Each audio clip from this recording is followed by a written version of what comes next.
So we're now up to Kuf Aleph Amid Beis. We're learning a Tosefta and the Machlok Shin Rabban and Reb Shimon about Orla Kalaya Kerem, Shar Niskal, meaning a shar that killed a human being, and there was a judgment once the Bezdin hands down a verdict. It's got to be a Bezdin of Chav Gimel. Anyway, they hand down a verdict that this is indeed a shar Niskal, means it has to be stoned. And now the animal, its meat, is asur b'ano. You can't sell it to a guy. You can't tan it, hide it. You can't do anything with it. Now we have Egla Rufa, when we find a dead, slain person between two cities, and we come down to the Nachal Esan, we do a whole procedure of Egla Rufa. Then the Egla is also by not Tzipore Mitzora, that's for the purpose of being Mitayr, the Mitzora. Then he's got to bring two birds. One is slaughtered, and the other is left to fly. The slaughtered bird is asur b'ano, even though it would normally be considered nevela at best, which is mutar b'ano, but here it's asur b'ano. And then we have peterecha. Now, where is basar b'cholav in this whole thing? According to Tanakama, kula mitamim tumas ochlim. They're all edible. The fact that the Torah prohibited them in Hana doesn't mean that that's mafkia the shem ochel. Therefore, it's makabel tuma and it conveys tuma. Reb Shimon Omer, no. Once it's asur b'ano, it changes the very essence of the object. You can't benefit from it in any way, and therefore you can't eat it. Is ena mitam tumas ochlim? It's paka shem ochel. However, basar b'cholav is different. And that introduces a concept that's going to come over and over again in the sugya called hoysel or shasa kosher. That at one point in its history, in its life, it was edible. And therefore, it retains its shem ochel even though something changes later on and it becomes asur b'ano. Moder of Shim Bas B'cholav, Shemitavi Tumas Ochel does have a shem ochel. Why? Hol v'hoysel or shasa kosher. Meaning before you mixed meat and milk, so you had meat and you had milk, or alternatively, even after you mixed it but you didn't cook it yet, like let's say the meat is soaking in the milk, so it's not yet asur b'ano, and therefore it's called a shasa kosher. Right, I have crackers that I like to eat. They're called fitness crackers. I don't know if you've seen them. So this is called fitness. I'm going to use that word fitness, meaning the basar b'cholav had a moment of fitness. Fitness meaning you could have enjoyed it, and it wasn't asur. That gives it a shem ochel, and then the halachic change that is engendered by cooking the meat and the milk together does not remove the shem ochel. But if it didn't have a shasa kosher, like orla kloya kerem, and a couple other concepts here which have to be understood. Why? Okay, so let's just say a few words about Egla Rufa, Sharniskal, and what do you call it, Tzipori Mitzora, because of Avram and Achai. Meaning, from the moment it came into existence, it was also because of Avram and Achai. So it was never edible. And when you shechted it, it for sure wasn't edible because it became asur b'ano. Right, the slaughtered bird for the mitzvah process of purification, and the arifa, the egla. Again, before the arifa, the egla, it was also because it was Avim and Achai. So that's the basic principle here. Okay. Now, on Omid Aleph, or actually, I shouldn't say that. In the sugya that we had before, there was discussion about pigol b'mincha and whether or not it's mitame tumas ochlin according to Reb Shimon. So Reb Shimon now quotes, Rav Oshia now quotes Reb Shimon in this brisa to prove something about Pigul b'mincha. And what is that? The Omar Ravi Asiyam Rabbi Yochanan, my time of the Reb Shimon. If we understand where Reb Shimon is coming from, then we could derive conclusions about Pigul b'mincha. The pasuk says as follows: Mikol ha'ochel asher ye'ochel. Now look at that word ye'ochel, which in Hebrew grammar is called hispa'el. And how do we interpret the word ye'ochel? Like I'm thinking, again, this is in brackets, has nothing to do, but the Gaon is very famous for saying that it says Shivas Yom Matzos ye'achel, which means not that you eat the matzah, but you give the matzah to someone else to eat, which according to the Gaon gives us what's called Mos Chitim.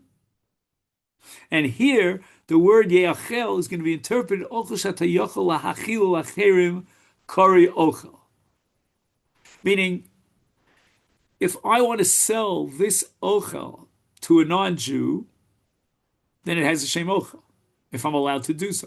But if the Torah says I'm not allowed to sell it to a non-Jew or give it to him as a gift because it's also bana, then it's not makabel tumah. Ochel sheyata yochel achil achirim eno kori ochel. So the Torah is saying that if it's also bana, paka shem ochel, and it's not makabel tumah. Okay, now we get back to Rav Oshia. What did Rav Oshia see here in Rav Shimon that led him to the conclusion that Pigul b'mincha is not Makabel Tumah? Says the Gemara of Pigul b'mincha nami, ochel she'yata yochel achilu acherim. You're not allowed to have any hana from Pigul. Now, again, we're talking about Pigul b'mincha. I would assume, and I hope I'm not wrong about this, that would apply to any Pigul, even in a Zevach. But in any event, Rav Oshi is telling me that there's no Kabbalas Tumah after the Pigul b'mincha because it's Asur b'Noah. Now, how do we know it's Asur b'Noah? Because the Torah requires Sreifa by Pigul. Whenever the Torah requires that you burn something, it means that's Asur b'Noah. Because if you're allowed to have Hana from it, the Torah wouldn't require you to burn it up.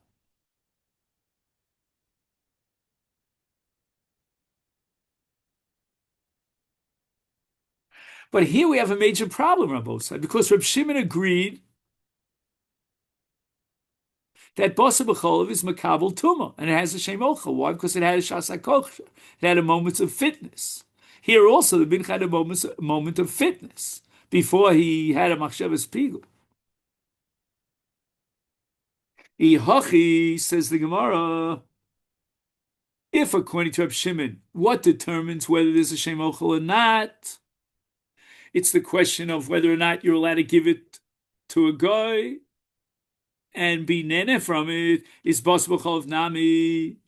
Why doesn't Reb Shimon argue that Bas B'Cholov, since you cannot give it to a guy, it's Asur b'Noah, therefore it should not be Makabel Tuv. It doesn't have a Shem Ochel. And the answer has to be because it had a Shas HaKosher. Is typically the Ochel Shati Yochel Achil Lacherim who?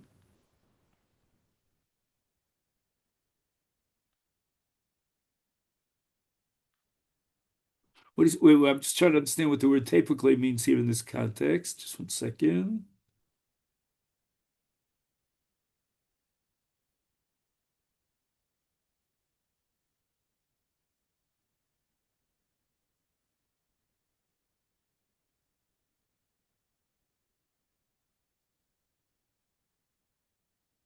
Just give me a second here. I'm sorry. There are two different principles here that are operating in conjunction.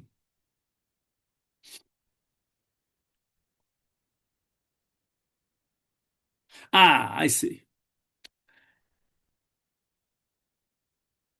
What I was unaware of is the following brisa that we're about to embark upon, because the Gemara was unaware of it, so I'm not guilty.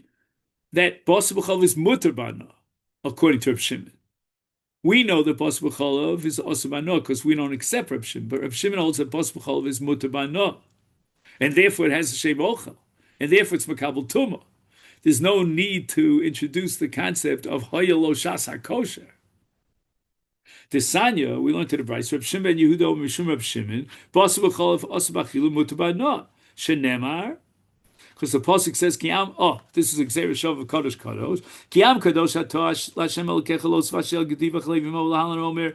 In the case of tray for the Torah, it says, "V'Anshe Kodesh Tiyun Li Ubasa V'Sod V'Tray for Lo Tochelu." And tray for we know is Mutar B'No, and it used the word Kodesh, and therefore Kiam Kadosh Hatosh. In the case of Bas V'Cholav, that Kodesh means that it's Mutar B'No, Malhalan Osa B'Achilu Mutar B'No, Afkan Osa B'Achilu Mutar B'No.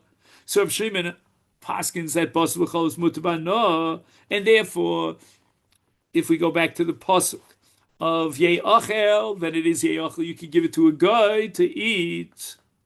So then it should have a Shem Ochel because it's Mutar B'No. Why do you have to introduce the Hoysel Shas HaKosher, the moment of fitness? And where it's Chad of Yod Kamar. Actually, there are two justifications of the same exact conclusion. You come to it from two different parts. Chada, number one, the it's Mutar B'No according to Reb Shimon, because Bas B'Cholav is Mutar B'No, you can give it to a god. And V'od, L'didei Nami, even for the Jew himself, it has a Shem Ochel, even though, even though he can't eat it, but nevertheless, Hoysel Lo Shas HaKosher. So again, we really don't need the second reason, but it's a V'od, Chad of V'od. So when the Brisa says that Bas B'Cholav has a Shem Ochel because it has a Shas HaKosher, that's not the only reason. That's another reason. Meisvei. Now, how does this all tie into Mincha with a Pigel, which according to Rav Oshia cannot be Makabel Tumah, according to Rav Shimon?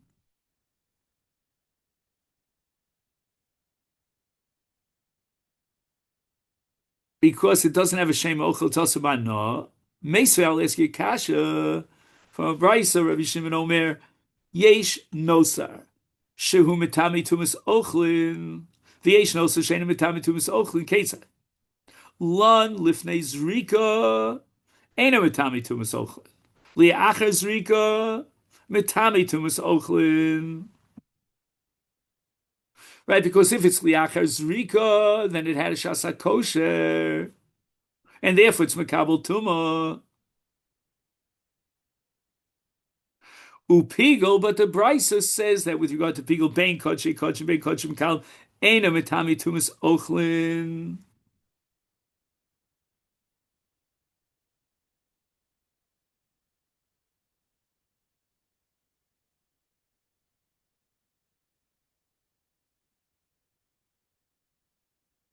It never had a Shas HaKosher. Now, Pigel, B'mincha, this is the punchline. Mitami Tumas Ochlin. We just finished saying that according to Rav Oshia, we derive the conclusion that Rabbi Shimon holds that Pigel B'nosar is not Makabel Tumas Ochlin, and here it says explicitly, according to Rabbi Shimon, that it's Mitami Tumas Ochlin. Lo kasha. We could differentiate between two cases of mincha, one where it had a shasa kosher and therefore it has a shem ochel and it's makabel tuma, as opposed to Oshu's talking about a case where it never had a shasa kosher and therefore it is not makabel tuma.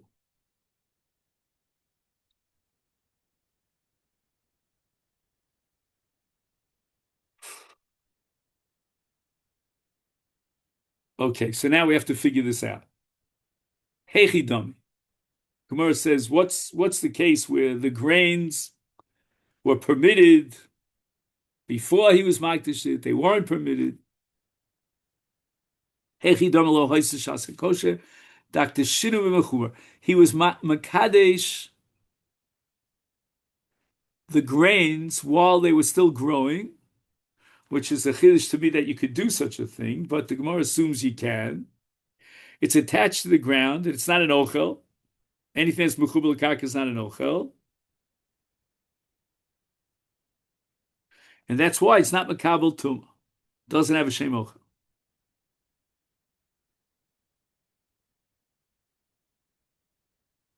Okay, so now we have the following problem, which is going to occupy our minds for the rest of the daf, and that is, does the possibility of pigeon give it a shasa kosher? And again, you need a lot of analysis to figure out the two sides of the Gemara. But anyway, this is going to finally lead us to a determination of which of the two Lishonos of Rav Yoshia's is the correct one, Rav Oshaya. Gemara says the following: V'lifrike. Why do you tell me that because he was Magdaship and Mechubar, therefore never had a Shasa kosher, he could be poded? Again, later on it was Makabel Tumah, you could say, but right now it's Tar. So Bishlei Mahanicha, I can understand Lahachlish according to one particular version of Rab Shimon, of Rabbi Yoshia, Tmeim Niftim Tormei Niftim, Shapir. Everything works out well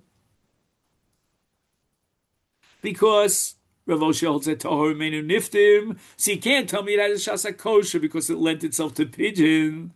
Rab Shimon holds, according to Rav Oshia in that Lishna, that anything that's tar, we're not going to allow for pigeon. El Hachnish, according to the other transmission of Rab Shimon, of Rav Oshia. Tiamar afilu tahorim niftim. Even if it's tar, you could be poded lifrikinu. So why not say that since this solace was lent itself to pigeon, and that's because afilu tahorim niftim, because it only has kedushas damim and not kedushas guf, is therefore it has a shasa kosher, and if it has a shasa kosher, then it should be subject to pigeon. And we just finished saying that Rav Oshia holds there's no pigeon because in the case of Pigul B'Mincha because lo haisa lo shasa kosher. The Gemara answers hashtamia lo pari. You're right. Theoretically, he could have been poded because tahorim niftim, according to that second lishna that the Gemara is quoting now. But nevertheless, he wasn't poded. The theoretical possibility and that he could have been poded doesn't generate a shem ochel. So when Rav Oshia says that a mincha never had a shasa kosher, that could be reconciled even with this lishna that tahorim niftim because lamaisa he wasn't poded. The Gemara is not happy with that. Kevanti boy parakle, but nevertheless he could have been poded. That should generate a shasa kosher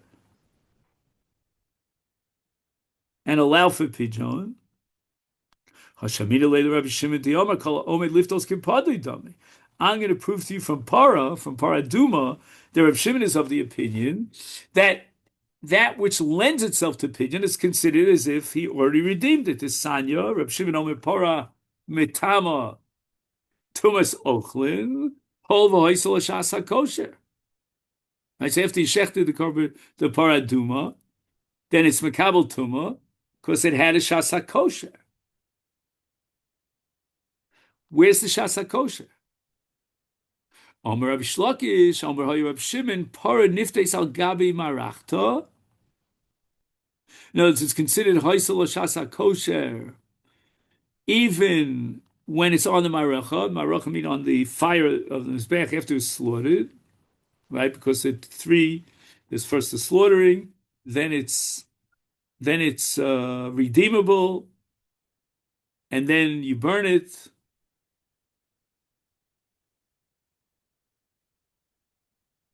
And it's Makabel Tumas Ochlin, says Reb Shimon, according to Reish Lakish, because it had a Shas HaKosher. So we see that something that could have been redeemed, there was a possibility of redeeming it before he burnt it on the Mizbeach. That itself makes it as if it had a Shas HaKosher. That gives it a shame ochel, and therefore it's makabel tumas ochlin.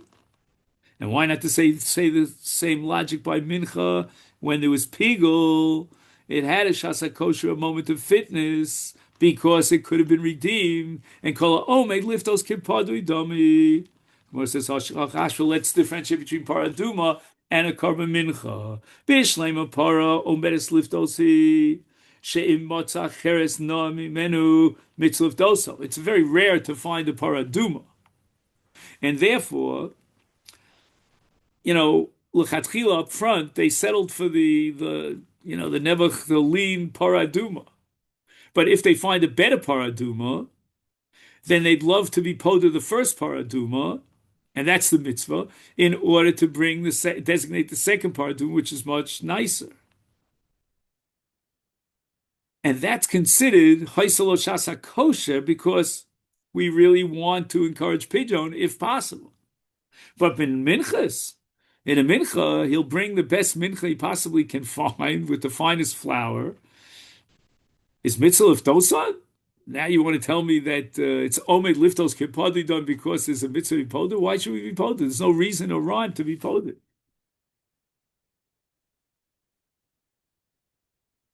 Okay, let's see what time it is.